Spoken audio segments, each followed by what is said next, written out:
in sports, Ihefu has defeated Azam FC in Barali in the NBC Premier League.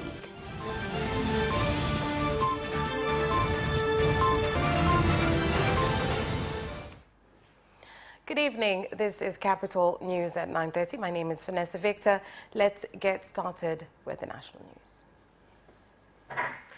The government has submitted to the Parliamentary Committee recommendations of the National Development Plan and government budget for budget expectations for the 2023-2024 financial year, where it plans to collect and use 44.3 trillion shillings, which include 29.2 trillion for ordinary expenditure and 15.1 trillion shillings for development projects. Kwa kuzingatia sera za kibajeti kwa mwaka wa fedha 2023-2024. By taking into consideration budget policies for the 2023-2024 year, the budget shows that a total of 44,388.1 billion is expected to be collected and used in the time frame, which is a 7.0% increase in comparison to the budget approved in the 2022-2023 budget. Ya shilingi bilioni 41,480.6.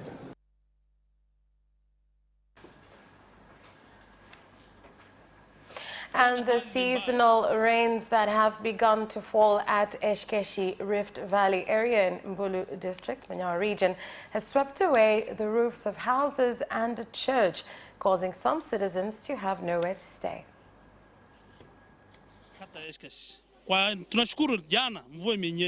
The situation is dire in Eshkesh ward. We are thankful that it rained yesterday, despite the fact that it caused some destruction due to winds. But the food situation is very bad here. This community is not made up of farmers, they are livestock keepers. Tupo kwenye njaa kali. Yani ukiangalia mashamba tulio nayo kwa sasa. We are in severe hunger. The farms we have been burnt by the sun. I do not know what we will do. But because the government is there, they should continue to remember us, and if possible, they should come up with a new strategy to deal with this hot land. Ukiachana na hiki ambacho tumepata msaada kutoka kwa viongozi wetu, chakula kitakuja kwa ajili ya kununua kwa bei nafuu, ambayo kilo moja ni shilingi 880. Niwaeleze tu kwamba wiki ijayo Jumanne, Jumatano chakula hicho kitakuwa hapa. Kwa hiyo wale watu ambao wana uwezo wa kununua sasa waje wanunue hapa.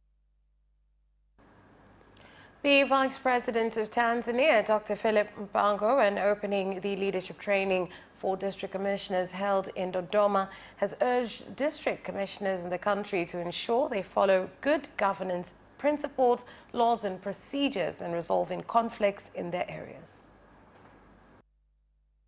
Kuhusu utunzaji wa siri za serikali. Jambo hili ni muhimu sana, na hasa katika kipindi cha utandawazi na matumizi ya mitandao ya kijamii. Kwa waheshimiwa wakuu wa wilaya, itawapasa mzingatie kuwa siri ndiyo uhai wa serikali. Hivyo ni lazima kudhibiti uvujaji wa siri za serikali. Epukeni kabisa kutumia mitandao ya kijamii kama WhatsApp ama email binafsi kwa kutuma nyaraka za serikali.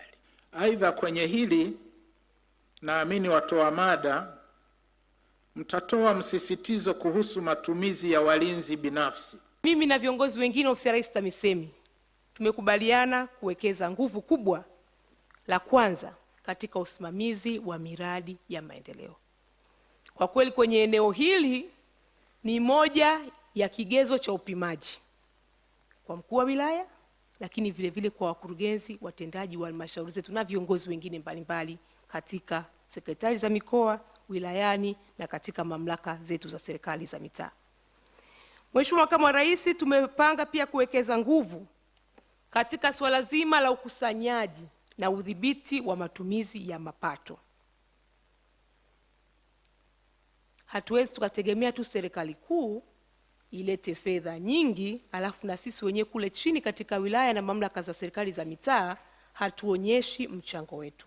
Mheshimiwa Rais amekumbusha viongozi wote kuhakikisha haki na stahiki katika utumishi wa umma vinasimamiwa vizuri. Na mimi kama waziri mwenye dhamana ya utumishi wa umma, haki na stahiki ni pamoja na kumwadhibu mtumishi ambaye haendani na mwenendo wa kisheria, kikanuni na miongozo katika utumishi wa umma. Mmekuwa mkisikia baadhi ya watumishi wa umma kwenye maeneo kadhaa wameendeleza tabia ya ubadhirifu wa mali za umma, fedha za miradi zinazopelekwa na serikali yetu. Maeneo mengine zimekuwa watumishi wa umma baadhi yao wamekuwa wakizitumia sivyo ndivyo. Kwa hiyo haki ni pamoja na kuadhibu, kusimamia miongozo ya nidhamu katika utumishi wa umma. And residents of Mkiringo province in Nyakanga Ward, Butiama district, Ma region, have been using water from drainages and ponds to drink and cook with, as they have no access to clean and safe water, causing them to fall sick from various ailments. Wananchi wa Mkiringo tuna shida. Unajua mpaka natoa machozi watoto. We have a big problem. Children cannot go to school because of this water. If they wash their clothes become brown. If they mix the water in porridge, it changes the porridge and makes them sick. We ask for help. Please look at the water we are using. Even dogs or cows cannot use this water. Kila siku tunaugua typhoid, amoeba, vichocho. We get sick every day of typhoid, amoeba, and etc. until we cannot do anything productive. Please give us clean and safe water so that we can live well. Chama cha Demokrasia na Maendeleo, Chadema Party's Lake Victoria zone has said that there is a need for the country to see the importance of changing leadership systems by decentralizing the authorities and powers of some leaders and returning them to the citizens in order to find quick solutions to their conflicts. Mfumo uliopo wa centralization of power, mfumo wa kumilikisha serikali kuu mamlaka. Where the country has reached, it will not move from here without making changes to leadership systems. The current system of centralization of power that gives the main government authority has failed to run this country. You may find that there in that province there's a problem, but we have to wait for the Minister of Land to come and resolve the problem. We passed Kisoju, where students are walking about 100 kilometers carrying buckets and coming from school. In the new constitution, basic services such as water, healthcare, education must be listed as a basic right for every Tanzanian.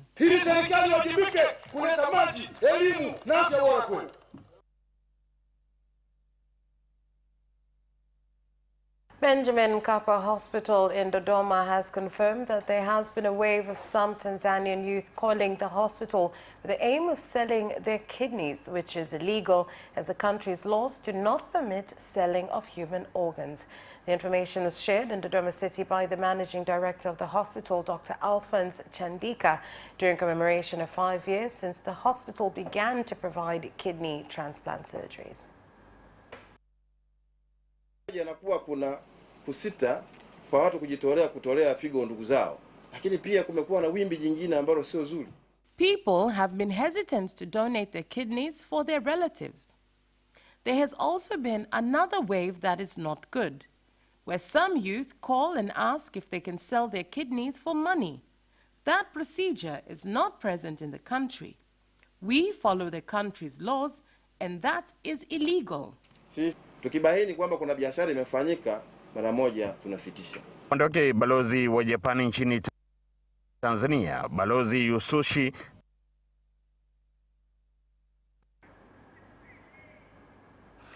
And the president of Zanzibar and chairman of the Revolutionary Council, Dr. Hussein Ali Mwinyi, said that Zanzibar has a lot to learn from Morocco, especially in the tourism and fisheries sectors. Dr. Mwinyi said this at State House in Zanzibar when speaking to Morocco's ambassador to Tanzania, Zakaria El Gumiri, after presenting his credentials.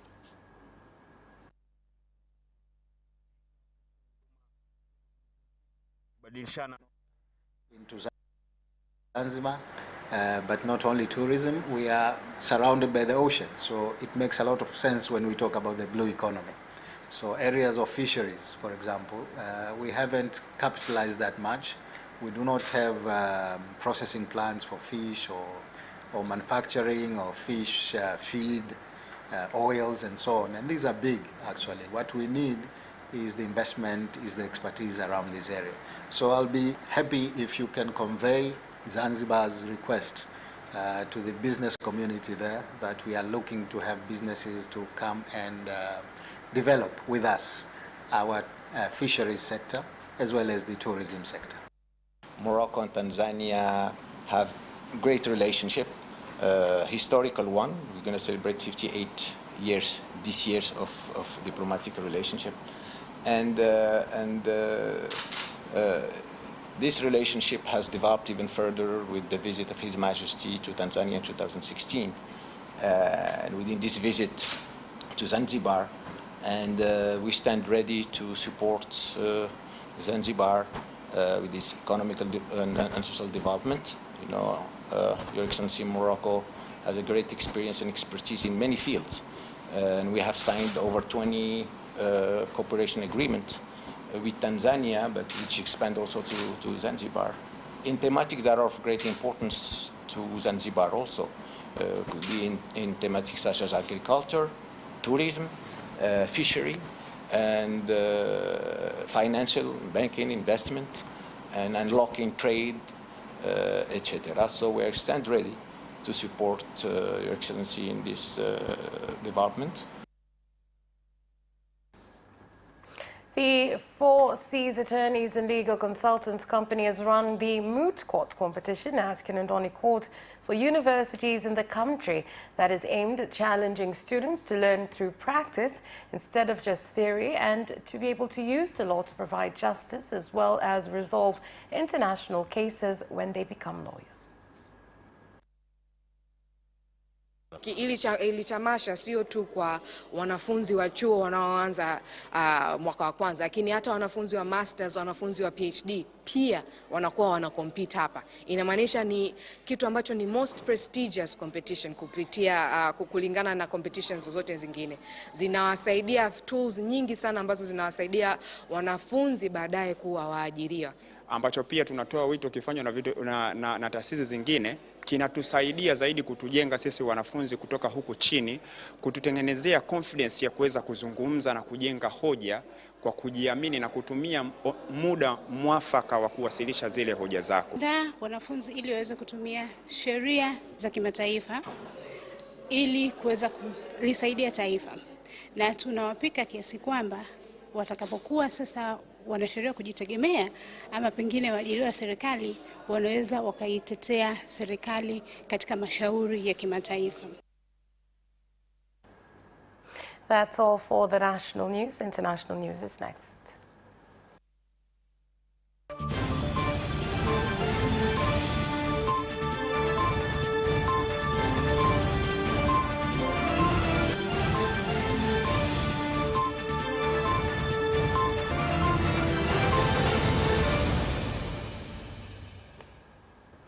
In international news, at least 15 people were killed by Storm Freddy that hit southern Africa for the second time in a month over the weekend in Mozambique and Malawi. In Malawi, police said 11 people died in areas surrounding the city of Blantyre, where heavy rains caused flooding, while 4 people are reported to have died in Mozambique. Freddy is one of the strongest storms ever recorded in the southern hemisphere.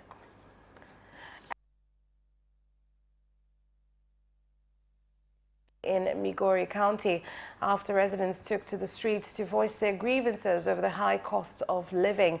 A similar protest was also held at Nyandarua County, where residents demanded President William Ruto leave state houses for failing to fulfill his promises made during election campaigns last year.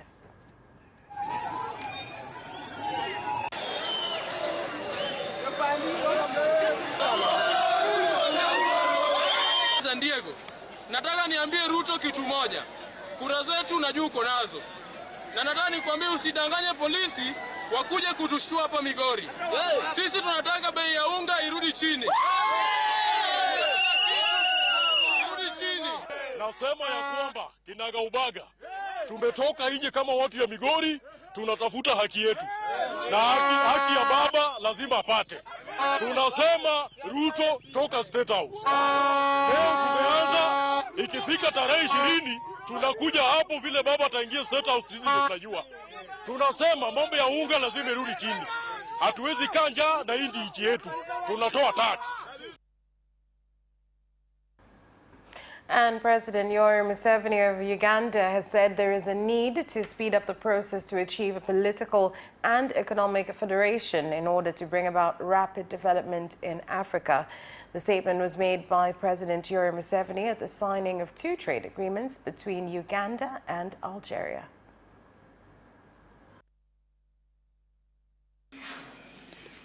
As we discussed in our private meeting, modern prosperity is based on the production and sale of goods and services, which means therefore you need 3 actors. I would like to express through this forum to express the stable position of the Republic of Uganda to be in solidarity for the decolonization movement of the Western Sahara and defending the Palestine state for its liberation. So we have the duty with the African leaders to intensify our efforts, to double our efforts, collective efforts, in order to have more political and material support for the Palestinian and Western Saharan people, and inviting the international community to assume its historic responsibility and to enable them to their independence and self-determination at the end. And that is the end for international news. Business News is next.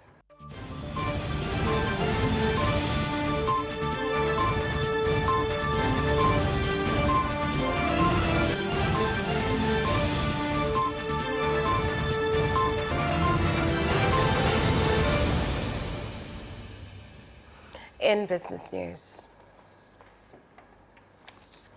agricultural stakeholders in Kalambo District, Rukwa region have called on the Warehouse Receipt System Board to come up with a strategic plan for crop prices as well as farmers' contracts before harvest starts in order to prevent middlemen from buying their crops at unprofitable prices.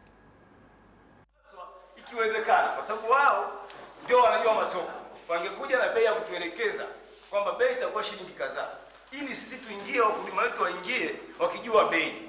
Lakini tatu ni mkataba, kwamba vyama vilivyokwisha kupita huku hawakuweza kuwapa wenzetu mikataba kama wilaya, na kila sababu ya kuhakikisha kwamba tunaingilia kati hichi kipindi ambacho mkulima anahitaji fedha ili aweze kuhakikisha kwamba shamba lake linapata mbolea, linapata mbegu nzuri na palizi. Ndicho kipindi ambacho watu wetu kwa kiasi kingi wanakuwa wanaibiwa fedha. And 107 tourists from the United States have arrived in Pemba Island at Mkwani Port, making the number of tourists to visit the island in 4 days up to 210. Pia napenda nimshukuru Wizara ya Utalii na Mambo ya Kale kwa kuja kushirikiana katika mapokezi haya ya wageni kwa mara hii ya pili. Kama tunavyofahamu kwamba nia ya serikali ya awamu ya 8 ni kuhakikisha kwamba Pemba inafunguka zaidi kiutalii. Watalii 107 ambao wameshuka katika kisiwa cha Pemba na kutembelea katika maeneo yetu ya vivutio vya utalii. Hakika Pemba sasa imefunguka. And mobile phone operator Vodacom Tanzania has continued to bring closer digital services to users from various Vodacom shops in the country with the latest technologies, whereby it has now launched a new Samsung phone into the market. Kuna 512 GB, kuna 256 GB Ultra Hip hapa mbele yenu, na pia kuna Samsung Plus ambayo iko mbele yenu, na pia kuna Samsung Basic ambayo iko huku chini. Zote hizi ni simu ambazo zimeletwa mpya kabisa. Simu hizi zina quality nzuri sana. Kwanza ukizungumzia na ile processing speed, wanaotumia simu wenyewe wanajua, lakini pia uwezo wa kustore data ni mkubwa sana. Lakini pia kuna swala zuri sana kuhusiana na kamera. Kamera hizi zimeboreshwa sana. That's all for business news. Sports is next.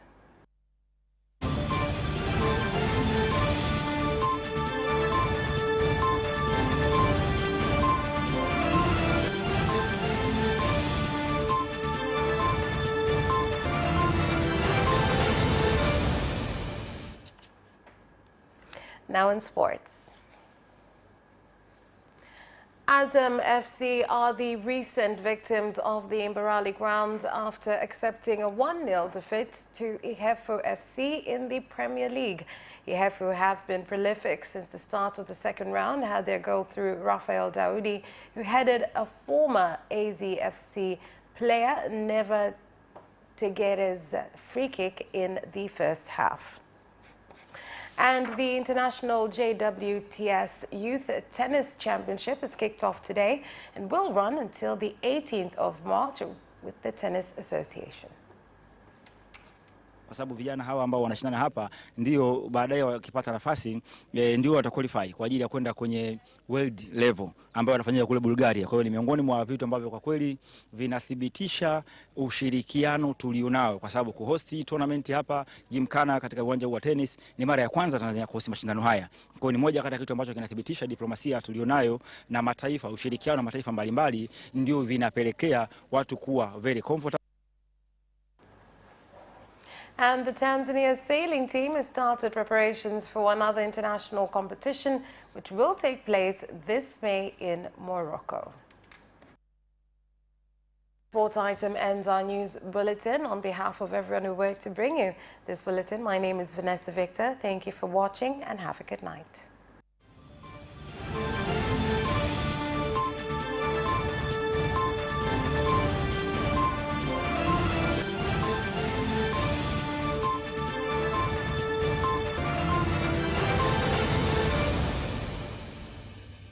Watch Capital News at 9:30 and get updated on what is happening in Tanzania and around the world on political,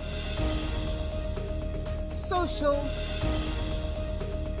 and economic issues and events, without forgetting business and sports news. You can get it all right here on Capital News at 9:30 from Monday to Friday on Zuku Channel 067, Digitech Channel 1103, and Facebook Capital Television Tanzania.